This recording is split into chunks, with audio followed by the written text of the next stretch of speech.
Hey everyone, so again welcome to my channel. तो यहाँ पे हम आपके लिए लाए हैं पाठ्य योजना नंबर 7 दिनांक विषय प्रकरण कक्षा क्लास अवधि डालने के बाद हम लिखते हैं सामान्य उद्देश्य। उसके बाद हम यहाँ पे लिखेंगे विशिष्ट उद्देश्य। आप देख सकते हैं ज्ञानात्मक उद्देश्य, इसमें हम लिखेंगे क्योंकि हमारा टॉपिक है पोषक तत्व। तो ज्ञानात्मक उद्देश्य में हम लिखेंगे कि छात्राएँ पोषक तत्वों की जानकारी प्राप्त कर सकेंगी। बोधात्मक में छात्राएँ पोषक तत्वों की व्याख्या कर सकेंगी। प्रयोगात्मक में छात्राएँ पोषक तत्वों का दैनिक जीवन में महत्व समझ सकेंगी। उसके बाद कौशलात्मक में लिखेंगे छात्राएं पोषक तत्वों को चार्ट के माध्यम से दिखा सकेंगी। और ज्ञानात्मक में लिखेंगे छात्राएं पोषक तत्वों के अध्ययन में रुचि ले सकेंगी। फिर सहायक सामग्री में कक्षा प्रयोगी सामग्री और चार्ट भी लिख सकते हैं। पूर्व ज्ञान में छात्राओं को खाद्य पदार्थों की सामान्य जानकारी है। फिर पाठ संगठन और पाठन प्रविधि लिखने के बाद हम लिखते हैं प्रस्तावना। और प्रस्तावना में सबसे इंपॉर्टेंट बात जो हमें ध्यान रखनी होती है, हमें प्रश्न एकदम सही बनाने होते हैं।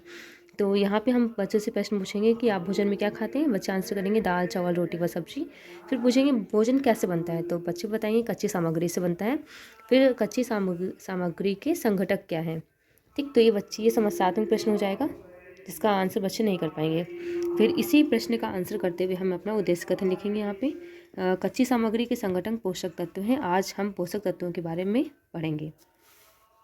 फिर प्रस्तुतिकरण में यहाँ पे क्रम संख्या, शिक्षण बिंदु, कक्षाध्यापिका छात्राध्यापिका क्रियाएं और छात्र क्रियाएं, फिर शिक्षण विधि। पोषक तत्व हमारा जो शिक्षण बिंदु है वो है पोषक तत्व। फिर प्रश्न हम पूछेंगे भोजन करने से हमें क्या प्राप्त होता है, तो आंसर देंगे बच्चे ऊर्जा। शिक्षण बिंदु विधि यहाँ प्रश्न उत्तर हो जाएगी। शरीर के पोषण के लिए आवश्यक घटकों को हम पोषक तत्व कहते हैं, पोषक कहते हैं। फिर इसके बारे में थोड़ा बताएंगे। फिर पहला पोषक तत्व हमारा कार्बोहाइड्रेट रहेगा। ये शिक्षण बिंदु दूसरा हो जाएगा। फिर विकासात्मक प्रश्न पूछेंगे। ठीक है,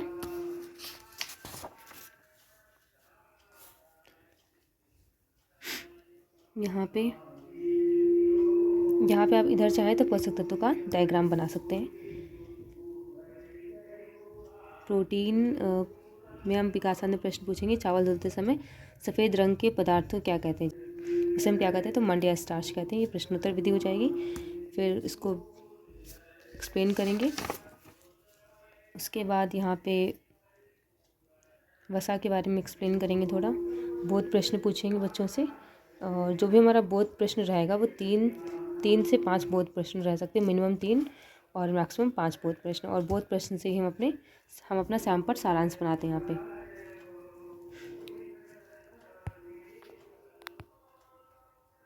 फिर निरीक्षण कार्य और फिर यहाँ पे हम पुनरावृत्ति प्रश्न पूछते हैं।